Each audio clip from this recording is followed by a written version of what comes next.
Next we have Shimmer, a 4 mana blue enchantment.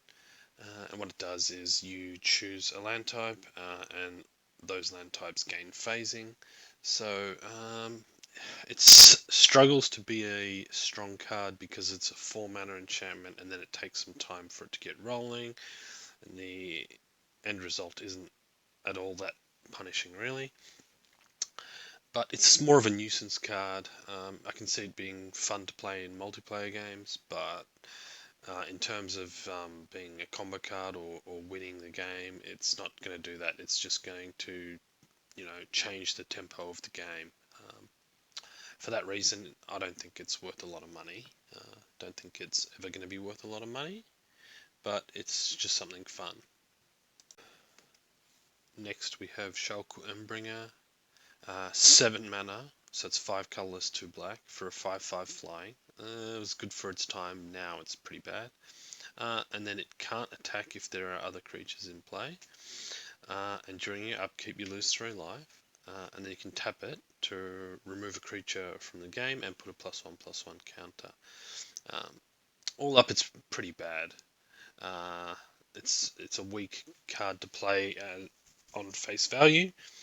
The only thing you can think about is the removing a creature from the game to put a +1/+1 counter. Maybe that can be a viable ability sometime in the future. But then you're still dealing with a high casting cost on a fragile creature, so it sort of balances out that it can't be extremely strong. Probably not worth specking on too much. And we have Natural Balance, 2 and 2 green, 4 mana, sorcery. So basically, this is a kind of card that you'll see people play as sort of like a soft answer to ramp decks, but it's not really that strong in general terms. The idea behind it being you need to be able to break, because it's a symmetrical effect that affects everybody. You want to benefit on your side while other people um, get hurt by the card. And it's very difficult to set up a situation where you're going to benefit, everyone else gets hosed. Um, but it's still a fairly good card. So I think it's got some potential, not busted yet, but something that you would just have to keep in mind, that there is these cards that people have more than 5 lands that get brought back down to 5. That could be some relevant text in the future. And we have Equipoise, so 2 colorless and a white for an enchantment. And this is not extremely strong, but it's a pretty strong effect. So during your upkeep, for each land a target player controls in excess of the number of lands you control, um, you choose a land he or she controls, phases out. And then you do the same for artifacts and for creatures. So at your upkeep, you'll just pick somebody who's got all the creatures. You'll have none because you've planned this in advance, and all the creatures phase out. You could do it for artifacts by not playing artifacts in your deck.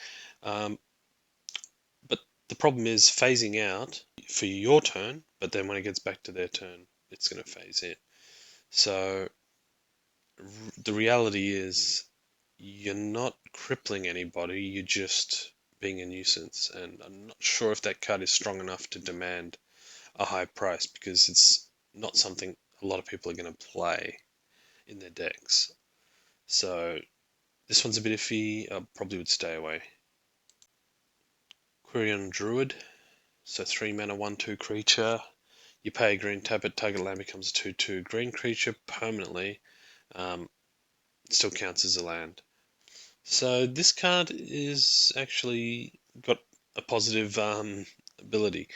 What you want to do is you want to turn somebody's land into a creature and then deal with it as a creature, because dealing with creatures is quite easy, dealing with lands is quite hard. Um, and then you're good to go. Just do it again. Um, I think this card is overlooked. People don't really seem to know what's going on, and I think you could build around it. Not an extremely strong deck, but you could add it as a viable side strategy in your deck. And now we're looking at Pygmy Hippo. So it's not too bad, 2 mana for a 2/2. And its ability is sort of hard to grasp.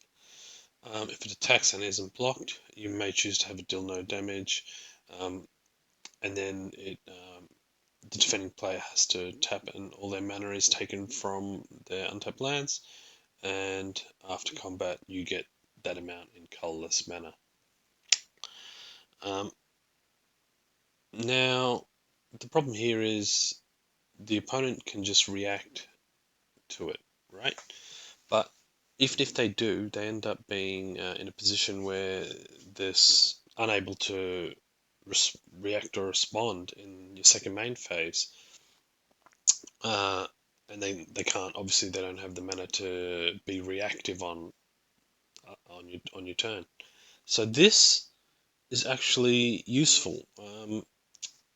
It's a corner case kind of card. You have to build around it a bit, and because you're not guaranteed the mana adding to your mana pool, you can't really treat it as a ramp kind of card.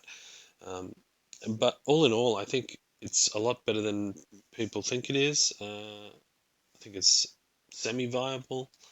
Um, I think it's spec on it if you think it's worthwhile, but it's reserve list and it's cheap costed, so it's unlikely they can just retemplate new copies cheaper than this. So it's probably the best version of this kind of card you'll see. And we have Veteran Bodyguard, which is a 5 mana 2/5 creature. As long as it's untapped, all damage done to you is instead done to the bodyguard from unblocked creatures. So it sort of prevents you from ever being hit in creature combat. So people will be disinclined to attack you, or they'll really have to struggle and find removal to get rid of this before they can come through and attack you. Very strong card. I mean, not on its own because it can easily get bowled over, but there's plenty of cards that work in conjunction with it that make it a hard to beat kind of combo. You know, Spirit Mantle, Enchant Creature. It has protection from creatures, so he's never going to die. And you got Mother of Runes kind of effects. Just give it protection from whatever color of creatures are attacking. So all in all, it's a pretty good card. It's got a use, a proven use, and you just bundle it in with a few other different strategies within your deck, and it just makes it harder for your opponent to come through and beat you. So good against creature combat. It's a good card, uh, and it's only printed in the early sets. It's never been reprinted, so hard to get copies.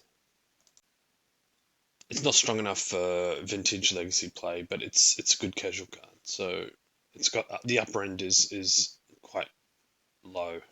The value can't really get into those stratospheric legacy kind of vintage card prices because it's not as strong as many of those kind of cards.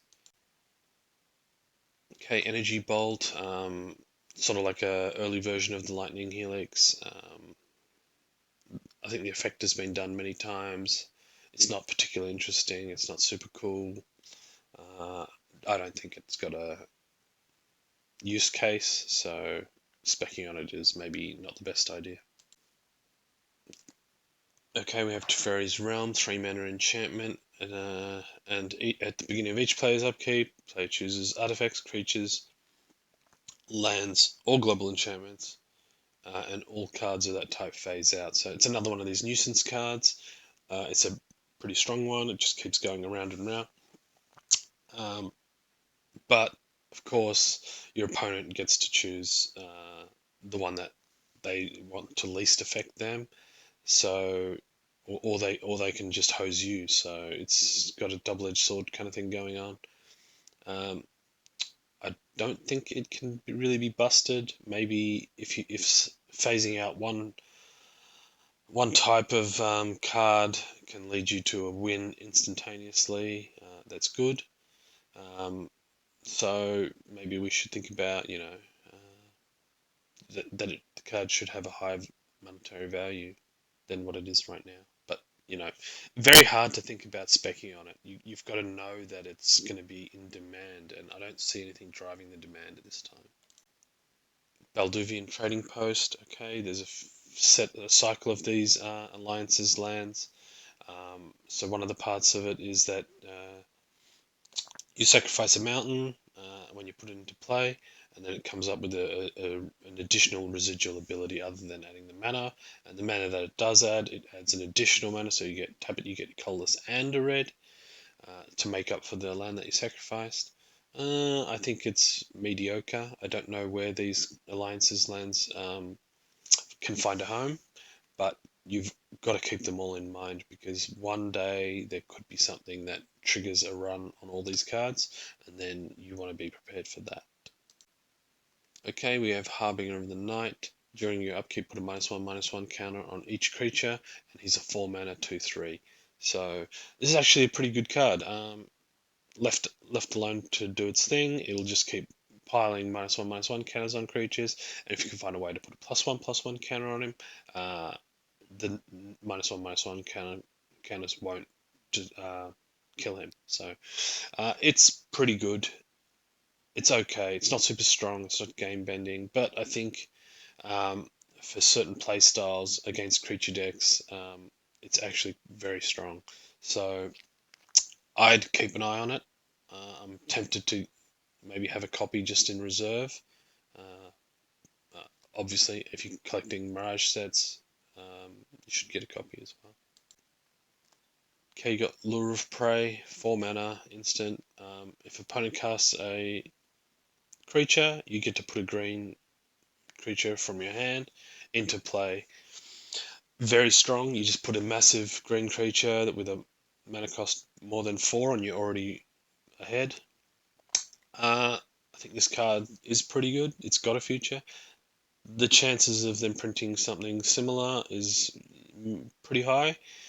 So you got to keep that in mind because the effect is a green effect, and they've used it a few times. So maybe think about, is this the kind of card that is going to help you? You're going to play it a lot. Those are the two prime motivations. But then thirdly, do your research, see what's the demand profile, and if you think it's got something coming up in the future that drives demand for this spell in particular, then yeah, buy up a lot. Okay, you got Sedge Troll, pretty mediocre card. Was pretty good for its time. It's got Regenerate. It's nothing spectacular, so I don't think you should be specking on that. Argothian Worm, 4 mana 6/6 trample, pretty good, but any player can sacrifice a land and put it back on top of your library. That's an extremely bad downside. Putting a card back into your hand, yeah, not a big deal. Putting it back on top of your library, you lose your next draw step. You're just getting back a card that you should have already had. So I think it's pretty weak, and you're just looking for a chance for it to pop, and I don't see anything driving that demand, so it's probably not too spec worthy. Commander Griven Ilvek. Okay, 7/5 creature for 6 mana. You have to sacrifice a creature when it comes to play. Can't be blocked except by artifact and black creatures. It's still a very bad card. It's just a creature, and you're going to have to go through a lot of hoops to try and make it stick. Probably not worth it.